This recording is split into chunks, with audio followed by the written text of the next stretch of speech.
रहीम अस्सलाम वालेकुम। क्या हाल है जी आप लोग की। उम्मीद करता हूँ आप लोग ठीक होंगे। आपकी पढ़ाई का, आपके एग्ज़ाम की तैयारियों का सिलसिला ठीक चल रहा होगा। आज हम बात करेंगे करिकुलम डेवलपमेंट के हवाले से। एफपीएससी के टेस्ट की तैयारी का सिलसिला हमारा जो है वो जारी है। एसएसटी, वाइस प्रिंसिपल, टीजीटी और इसके साथ साथ ईएसटी लेक्चरशिप के हवाले से जो पेडागॉजी वाला पोर्शन है वो हम आपके लिए तैयार करवा रहे हैं। उम्मीद करते हैं ये आपके लिए जो है वो फ़ायदेमंद साबित होंगी चीज़ें जो हम आपके लिए शेयर कर रहे हैं। तो शुरू करते हैं जी आज की वीडियो। और सबसे पहले हम इंट्रोडक्शन कर लेते हैं जी करिकुलम डेवलपमेंट का, कि करिकुलम डेवलपमेंट किसे कहते हैं। Curriculum development is a systematic and plan process of designing, implementing and evaluating educational program. Educational program को डिज़ाइन करना, इम्प्लीमेंट करना और एवेल्युएट करना, ये जो सिस्टमैटिक प्रोसेस है इसको हम करिकुलम डेवलपमेंट कहते हैं। It involve selecting learning experiences that help students achieve desired educational goal. इसके अंदर जो है वो हम जो डिज़ायर्ड एजुकेशनल गोल्स होते हैं उनको अचीव करने के लिए लर्निंग एक्सपीरियंसेस को सेलेक्ट करते हैं कि कौन से लर्निंग एक्सपीरियंसेस के ज़रिए हम जो है वो डिज़ायर्ड गोल्स को अचीव करेंगे। According to Ralph W Taylor, curriculum development focuses on 4 fundamental questions. Ralph W Taylor के मुताबिक करिकुलम डेवलपमेंट 4 फंडामेंटल क्वेश्चंस पर फोकस करता है। What educational purposes should the school seek to attain? कौन से educational purposes जो है वो स्कूल ने, इंस्टीट्यूट ने, इदारे ने अचीव करने हैं। तो पहली चीज़ हो गई जी ऑब्जेक्टिव्स। ये जो है वो हमारा पहला इसमें के अंदर पार्ट हो गया जी, कि करिकुलम जो स्टार्ट हो रहा है वो किससे, जो है हमारे ऑब्जेक्टिव्स। दूसरी बात, what learning experience can be provided to achieve these objectives. इन ऑब्जेक्टिव्स को अचीव करने के लिए कौन से लर्निंग एक्सपीरियंसेस जो है वो प्रोवाइड किए जाएंगे, यानी कि teaching methodology, how to teach to achieve these methods दूसरी बात होगी। और तीसरी बात, how can these learning experience be effectively organized. इन लर्निंग एक्सपीरियंसेस को किस तरीके से हम इफेक्टिवली ऑर्गेनाइज करेंगे। How can we determine whether the objectives are being achieved और नॉट। तो हमने ये कैसे डिटरमाइन करना है कि ऑब्जेक्टिव्स हमारे अचीव हुए हैं या नहीं हुए, यानी कि असेसमेंट हमने करनी है, एवेल्युएशन करनी है। तो ये जो क्वेश्चन है ये foundation of modern curriculum design के बनाते हैं, कि जो मॉडर्न करिकुलम डिज़ाइन है उसकी फाउंडेशन यही 4 क्वेश्चन हैं कि हमने क्या चीज़ अचीव करनी है, कौन से लर्निंग एक्सपीरियंस को यूज़ करना है, इन लर्निंग एक्सपीरियंसेस को हमने कैसे जो है वो ऑर्गेनाइज करना है, और ये कैसे असेस करेंगे कि लर्निंग ऑब्जेक्टिव्स अचीव हुए हैं या नहीं हुए। तो ये चीज़ें आ गई। तो हम स्टेप्स की बात कर लेते हैं जी। जो करिकुलम डेवलपमेंट प्रोसेस है इसके अंदर स्टेप क्या है। तो सबसे जो पहला स्टेप है वो नीड असेसमेंट है। नीड असेसमेंट ये चीज़ आइडेंटिफाई करता है कि स्टूडेंट की, सोसाइटी की और नेशन की एजुकेशनल नीड्स क्या हैं। एजुकेशनल नीड्स एक बार हमें पता चल जाएंगी तो फिर हम करिकुलम डेवलप जो है वो आसानी के साथ कर लेंगे। फिर करिकुलम डेवलप करना हमारे लिए आसान हो जाएगा। तो सोर्सेज ऑफ नीड क्या है जी, नीड को कैसे हम जो है वो असेस कर सकते हैं। तो स्टूडेंट इंटरेस्ट एंड एबिलिटीज़ को हम देखेंगे, सोशल एंड कल्चरल वैल्यूज़ को देखेंगे, इकोनॉमिक एंड टेक्नोलॉजिकल चेंजेस को देखेंगे, नेशनल डेवलपमेंटल जो गोल है उनको देखेंगे, फिर टीचर फीडबैक को देखेंगे। तो इन सब चीज़ों से हमें क्या होगा जी, हमें नीड असेस हमें चलेगी, हम नीड के बारे में मालूमात ले सकते हैं। तो कौन कौन से मेथड्स जो हैं नीड असेसमेंट के लिए वो इस्तेमाल हो सकते हैं। सर्वेज एंड क्वेश्चनर्स के जरिए, सर्विस के जरिए हम नीड असेस कर सकते हैं।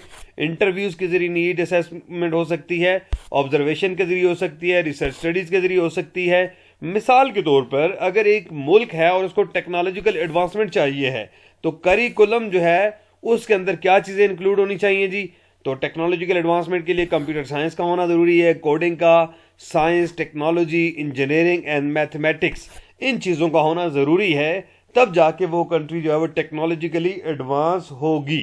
तो इस तरीके से हम जो है वो नीड असेस करेंगे और उसके मुताबिक फिर हमने जो है वो करिकुलम को डिज़ाइन करना है। फॉर्मुलेशन ऑफ एजुकेशनल ऑब्जेक्टिव्स, जब नीड को हमने आइडेंटिफाई कर लिया तो स्पेसिफिक लर्निंग ऑब्जेक्टिव्स को फॉर्मुलेट किया जाएगा। ऑब्जेक्टिव डिस्क्राइब करते हैं कि स्टूडेंट्स को क्या जानना चाहिए, क्या समझना चाहिए, और लर्निंग के बाद वो किस चीज़ के काबिल होंगे, वो क्या काम कर लेंगे। तो ये चीज़ें ऑब्जेक्टिव्स में आएंगी। Objectives are usually written using Benjamin Bloom's taxonomy.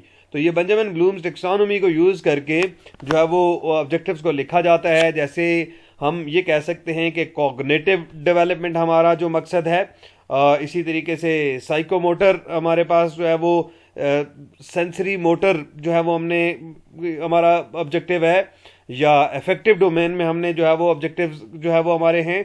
तो ये बेंजामिन ब्लूम्स टेक्सोनोमी को यूज़ करते हुए ऑब्जेक्टिव जो है वो हम लिखेंगे। फिर उसके बाद वही बात है जो मैं आपसे बात कर रहा था, ये डोमेन ऑफ ऑब्जेक्टिव्स आ गई कि ऑब्जेक्टिव की जो डोमेन्स हैं, पहली है जी कॉग्निटिव डोमेन, इसमें नॉलेज एंड थिंकिंग स्किल्स हैं। Effective domain attitude and values हैं। Psychomotor domain physical and practical skills हैं। Student will explain the cause of climate change. अगर कॉग्निटिव डोमेन की बात करते हैं तो कोई एक स्पेसिफिक लेसन, कोई एक स्पेसिफिक चैप्टर पढ़ने के बाद स्टूडेंट इस काबिल हो जाएंगे कि वो क्लाइमेट चेंज को एक्सप्लेन कर सकेंगे, अलजेब्रिक इक्वेशंस को सॉल्व कर सकेंगे, similarly laboratory safety skills demonstrate कर सकेंगे। तो ये मुख्तलिफ जो ऑब्जेक्टिव्स हो सकते हैं। फिर सेलेक्शन ऑफ लर्निंग एक्सपीरियंस, कि कौन से लर्निंग एक्सपीरियंस को हम जो है वो सेलेक्ट करेंगे इन ऑब्जेक्टिव्स को अचीव करने के लिए। तो उनमें जो है जी लर्निंग एक्सपीरियंस और activities that help student to achieve the objectives, they should match students age and abilities. तो लर्निंग एक्सपीरियंस जो है वो तलबा की एज और एबिलिटीज के अकॉर्डिंग होने चाहिए। पार्टिसिपेशन को इनकरेज करें, क्रिटिकल थिंकिंग को इनकरेज करें और प्रैक्टिकल स्किल्स डेवलप करें।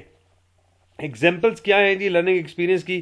क्लासरूम लेक्चर ये लर्निंग एक्सपीरियंस है, ग्रुप डिस्कशन लर्निंग एक्सपीरियंस है, लेबॉर्ट्री एक्सपेरिमेंट लर्निंग एक्सपीरियंस है, फील्ड ट्रिप्स लर्निंग एक्सपीरियंस है, प्रोजेक्ट बेस्ड लर्निंग ये लर्निंग एक्सपीरियंस है, डिजिटल लर्निंग टूल्स। तो according to John Dewey learning should occur through experience and active participation.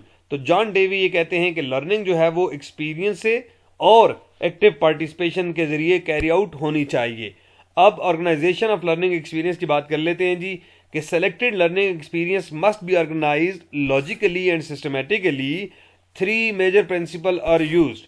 3 जो major इसके principal हैं organisation of learning experience के, ये कॉन्टिन्यूटी है। Learning experience should build on previous knowledge, यानी कि जो पिछला नॉलेज है उसके साथ लिंक होना चाहिए, कॉन्टिन्यूटी होनी चाहिए, सीक्वेंस होना चाहिए कि हम सिंपल से कॉम्प्लेक्स की तरफ जाएं। कॉम्प्लेक्स से सिंपल की तरफ जाएंगे तो बच्चे को समझ ही नहीं आएगी, वो तो जा ही नहीं पाएगा। तो सिंपल पहले आसान चीज़ें, फिर आसान से बतदरीज हम मुश्किल की तरफ हमें जाना चाहिए। Integration, different subject should connected and related. मुख्तलिफ सब्जेक्ट को जो है वो कनेक्टेड और रिलेटेड होना चाहिए। मिसाल के तौर पर mathematics concept move from basic arithmetic to algebra and calculus. बच्चे को पहले बेसिक हम अरिथमेटिक सिखाते हैं, फिर अलजेब्रा, फिर कैलकुलस। अगर इसका उलट करें, हम कैलकुलस से अरिथमेटिक की तरफ आएँ तो फिर हमारे लिए पॉसिबल नहीं होगा कि बच्चा कैलकुलस पहले ही सिरे में सीखे। ऐसा पॉसिबल नहीं हो सकता, बच्चा नहीं सीख पाएगा। सिलेक्शन ऑर्गेनाइजेशन ऑफ कंटेंट की बात कर लेते हैं जी। Content refers to knowledge, facts, concept and skills included in the curriculum. Content से मुराद नॉलेज, फैक्ट्स, कॉन्सेप्ट और स्किल्स हैं जो कि हम करिकुलम के अंदर इंक्लूड करते हैं। तो क्राइटेरिया क्या है कंटेंट सिलेक्शन का, कि ये ऑब्जेक्टिव्स के साथ रेलेवेंट होना चाहिए। ऐसा कंटेंट हमने सेलेक्ट करना है जो ऑब्जेक्टिव अचीव करने में मदद दे। ये साइंटिफिकली एक्यूरेट होना चाहिए, सोशल यूजफुल होनी चाहिए, इसकी लर्नर के साथ सूटेबल होना चाहिए, लर्नर सूटेबिलिटी होनी चाहिए, और कल्चरल रेलेवेंस रखता हो। ये चीज़ें आ जाएंगी। टाइप्स ऑफ करिकुलम कंटेंट में फैक्ट्स हैं, कॉन्सेप्ट्स हैं, प्रिंसिपल्स हैं, स्किल्स हैं, वैल्यूज़ हैं। ये कंटेंट हमारा आ जाएगा कि करिकुलम में कंटेंट में क्या क्या चीज़ें शामिल हो सकती हैं। करिकुलम इम्प्लीमेंट किसने करना है? तो करिकुलम जो है इम्प्लीमेंट करना है वो टीचर्स ने करना है, एजुकेशनिस्ट ने करना है, जो क्लासरूम में जाएंगे, करिकुलम को बच्चों तक इम्पोर्ट करेंगे, पढ़ाएंगे। तो curriculum implementation means putting the curriculum into practice in schools and classrooms. तो करिकुलम इम्प्लीमेंटेशन का मतलब यह है कि करिकुलम को प्रैक्टिस में लेके आना स्कूल और क्लासरूम के अंदर। तो की पार्टिसिपेंट जो है वो टीचर्स हैं, स्कूल एडमिनिस्ट्रेटर्स हैं, एजुकेशन मिनिस्ट्रीज हैं और करिकुलम प्लानर्स हैं। ये करिकुलम को इम्प्लीमेंट करेंगे। क्या क्या चीज़ें जो है वो करिकुलम को की इम्प्लीमेंटेशन को इफेक्ट कर सकती हैं? उसमें टीचर ट्रेनिंग है। अगर अच्छी तरह से टीचर्स को ट्रेन किया जाएगा तो वो इफेक्टिवली इम्प्लीमेंटेशन ऑफ करिकुलम में पार्टिसिपेट करेंगे। अवेलेबिलिटी ऑफ टीचिंग रिसोर्सेज का होना ज़रूरी है।